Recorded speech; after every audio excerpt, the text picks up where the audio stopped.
வணக்கம் நண்பர்களே. ராகி கூழ் செய்யலாம்.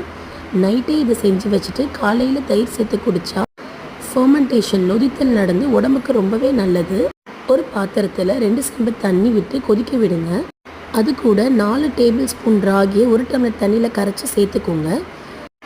ஊற்றின உடனே உப்பு சேர்த்துட்டு கிண்ட ஆரம்பிச்சிடணும். கட்டியெல்லாம் வரும். அப்போ அப்படியே கரண்டியால் உடச்சி விட்டு கிண்டுங்க. ராகி வேகிற நிமிஷம் 7லேருந்து 8 நிமிஷம்.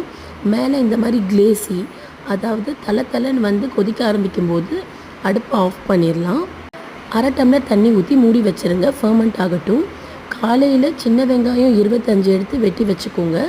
காய்ச்சி வச்சுருக்க ராகி களி, 2 கப் தயிர், வெட்டி வச்சுருக்க சின்ன வெங்காயம், பச்சை மிளகாய், கருவேப்பிலை, கொத்தமல்லி, உப்பு சேர்த்து கையால் நல்லா பிசைஞ்சு விடுங்க. அப்போ தான் நல்ல டேஸ்ட் வரும். வேணும்னா கொஞ்சம் தண்ணி ஊற்றி கன்சிஸ்டன்சி அட்ஜஸ்ட் பண்ணிக்கோங்க. ராகி கூழ் நீங்களும் ட்ரை பண்ணி